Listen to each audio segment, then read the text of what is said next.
Hello everyone, Dr. Suneel Dhand. Welcome to another video.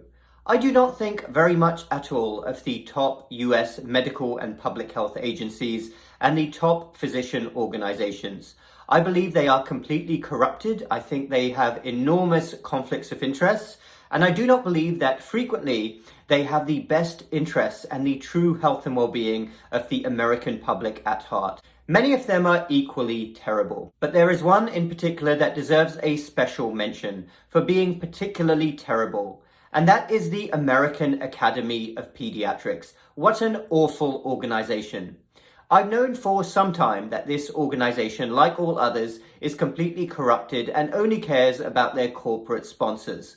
But their behavior over the last 3 years when it comes to kids has been an utter disgrace. And we've seen it from many of their public statements and what they've been pushing for. Their obsession with face coverings in children as young as 2 years old, at odds with basically every single other major country.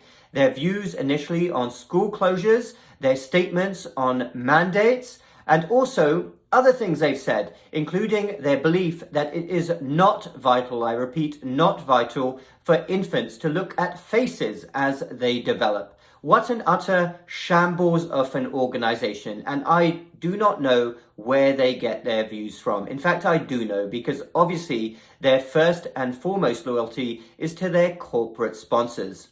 Then we have their views on a wide variety of social issues as well. And it is very obvious that they are obsessed with getting children as young as possible on as many medical treatments and requiring as many surgeries as possible. That is very obvious.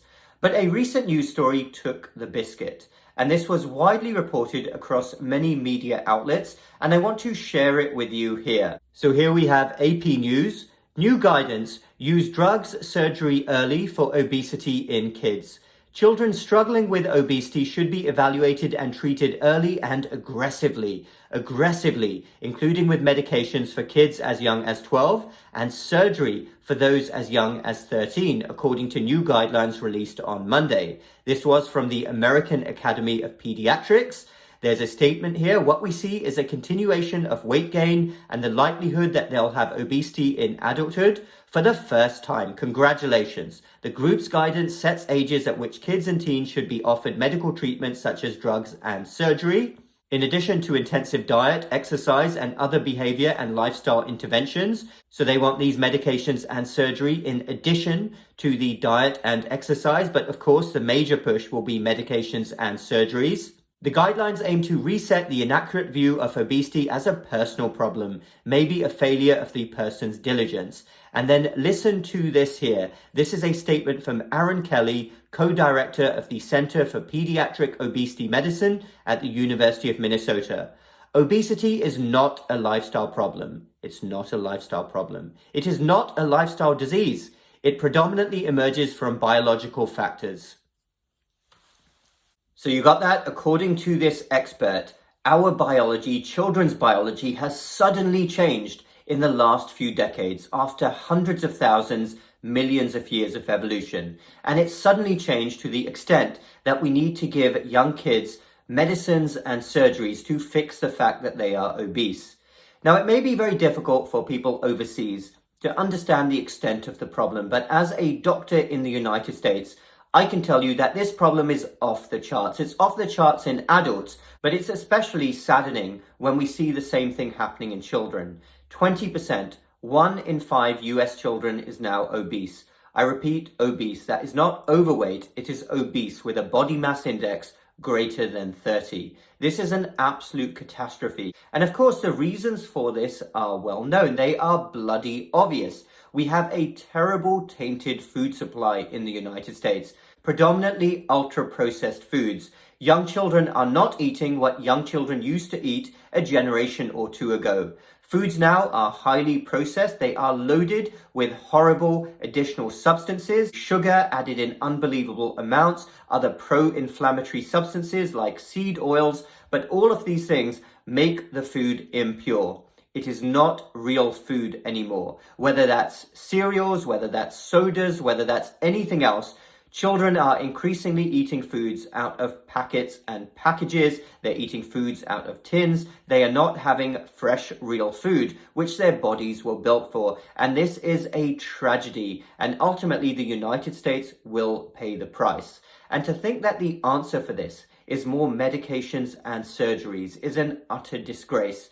Where is the public health campaign to really push for children to eat real food again, what they were built to eat? I mean, we're seeing terrible diseases like fatty liver disease, type 2 diabetes, other inflammatory diseases associated with obesity at younger and younger ages. But getting back to the American Academy of Pediatrics, it is very clear, even if you go to their website, who their corporate sponsors are and who their loyalty lies with. Take a look at this. Big pharma companies, and probably even worse than their corporate arrangements with Big Pharma, they have financial arrangements with the big food industry here. The very industry that is the reason for this disaster that we're talking about. Millions and millions of dollars are pouring into the American Academy of Pediatrics, and it suits them well to be prescribing more medicines. And dare I say, they may even have conflicts of interest with surgical centers as well. It is utterly terrible. Use whatever bad word you want to describe the situation. But I have a message for the American Academy of Pediatrics, and if anyone from that organization is watching, I'm looking you right in the eye right now. I am a doctor. I understand well the mechanisms of health and disease, and I know what true health and well-being is. And I say this to you, when I have children one day, you and your organization, the American Academy of Pediatrics, will not be allowed anywhere near my children. No way. Go take a hike. You and your recommendations and your corporate interests will stay well away from my children. Get lost. You are a shambles of an organization, and in my opinion, you should be immediately dissolved and disbanded. You do not represent the true health and well-being of America's future. That's all I've got to say about that. Thanks everyone for listening. Dr. Suneel Dhand. Do hit the subscribe button down below for more similar videos in the future. Also hit the bell button so you get notified when I make more videos. Do follow me on my uncensored platform, locals.com. That link is down below, as is a link to my new online course, the Dr. Dhand Method, where I teach the real fundamentals of health and well-being and how the establishment has been misguiding people for decades under the influence of corruption. But I want to teach you the real way to attain health and well-being, both physical and mental. Thanks everyone again, and we will talk again very soon.